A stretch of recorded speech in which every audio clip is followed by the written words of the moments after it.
Auzubillahiminash-shaytanir-rajim. Bismillahir-rahmanir-rahim. Welcome to Conceptual Maths, and if you haven't subscribed to my channel yet, then subscribe to my channel and press the bell button for latest videos. So we are going to discuss about the properties of definite integrals.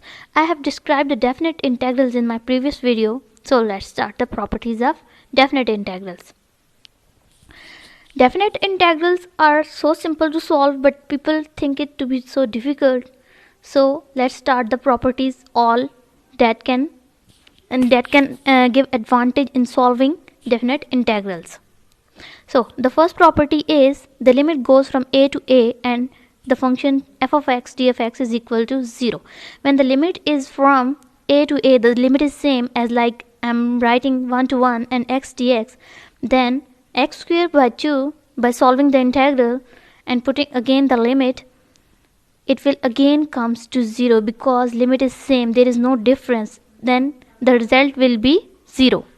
So now the second function will be from a to b and f of x d of x. If we want to inverse of this, the limit invariant, then from if we want the a to b to a, then the negative sign will come with this. The negative sign comes when we inverse the limits. If we want from b to a, then the negative comes. But if we again do the invariant of this thing, that means b to a, from b to a again we want to do a to b, then minus into, as I written in a b and minus into again minus comes, that means it will again come to the positive sign, that is our required terms. Now a to b into the constant term f of x d of x. Now the constant term comes to the side and integral of the same value f of x d of x. So if we take the example like 3x dx or 3x square d of x, it's just like example, then 3 will be from a side and the integral of x square, that is so simple to solve. Now the next property, integration of a to b, and if functions comes to f of x and g of x, then how we can split them, how can we solve them, that definite integrals.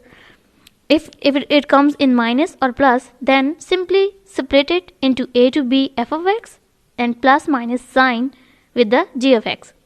Just splitting of both functions, first function and the second function. Now the third property, second last property is f of x d of x, and we want to split it in the way that if it is difficult to solve, in its way, if its question is from its difficult limits, then we can solve in minus, like we take the example of minus infinity to infinity and function is f of x, then we can split it as minus infinity to 0 minus or plus whatever the sign is 0 to infinity. That is so simple to solve.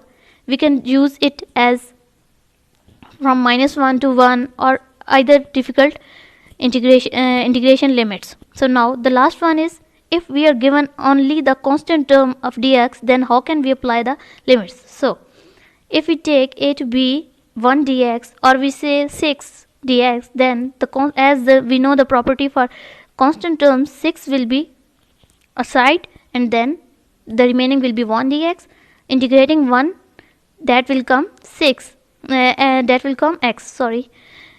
Now the limits will be a to b, so putting the limit 6 into b minus a. That was all about the properties of definite integral. Please like my video and subscribe to my channel.